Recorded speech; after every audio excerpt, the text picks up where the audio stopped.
Hi అండి, నేను మీ నాగేశ్వర ఆంటీని మాట్లాడుతున్నాను. ఈ దుంపలు చిలకడ దుంప అంటారు, గెనిసిగెడ్డలు అంటామండి మేము ప్రకాశం జిల్లాలో. దీన్ని వెనకటి పద్ధతిలో మా ఇంట్లో నేను ఎట్లా ఉడకబెడతానో చూపిస్తున్నాను. శుభ్రంగా కడుక్కున్నాను.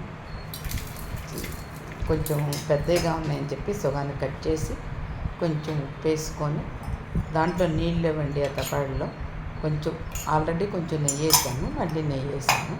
నీళ్ళు అయితే లేవు, పొట్టి దుంపలే పెట్టాను. పైన కొండ లెక్క నీళ్ళు పెట్టి దాన్ని మూత పెట్టేశాను.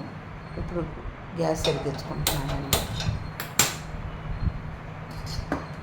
వెలిగించుకొని దాన్ని ఆ తపాళ్ళను అట్లా పెట్టేసేసి కింద తపాళ్ళు అయితే నీళ్ళు ఇవ్వండి, ఉప్పు నెయ్యి వేస్తాను. అయిపోయిందండి. అట్లా ఒక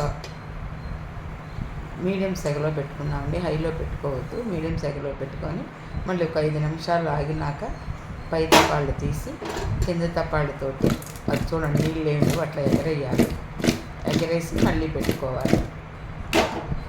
అసలు చిలకడ దుంపలు తింటే ఈ విధంగానే తినాలండి, చాలా బాగుంటాయి.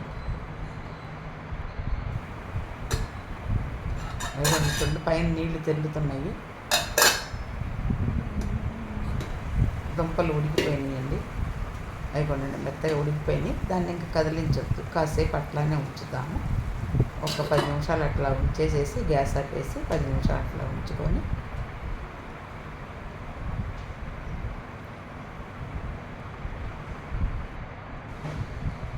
ఇప్పుడు చూద్దామండి. చూడండి, నేను అందుకని అల్యూమినియం గిన్నెలు పారేయనండి, ఉంచుతాను. కొన్ని మెత్తగా ఉడికిపోయినాయండి. అసలు రుచి తింటే చిలకడ దుంపలు ఎట్లానే తినాలండి. కుక్కర్లో పెట్టి నీళ్ళల్లో వేసి ఉడకబెడితే ఉండదు. అవి ఆవిరికి అది చూడండి అట్లా వచ్చేసింది. నీళ్ళు కొంచెం అడుగున వచ్చినాయి, ఆవిరికండి వచ్చేది. మనం నీళ్ళు లేకుండానే పెట్టాము దాంట్లో. ఈ విధంగా మీకు చిలకడ దుంపలు ఉడకబెట్టుకొని ఒకసారి చూసి నాగేశ్వర ఆంటీది కనుక నచ్చితే, వీడియో కనుక నచ్చితే లైక్ చేయండి, షేర్ చేయండి, సబ్స్క్రైబ్ చేయండి. ఇది నిజంగానే భలే ఉంటుందండి. నేను ఉదయం టిఫిన్తో పాటు ఇవి ఉడకపెట్టి పక్కన పెట్టుకున్నాము. మేము టీ టైంలో తింటాము. ఇది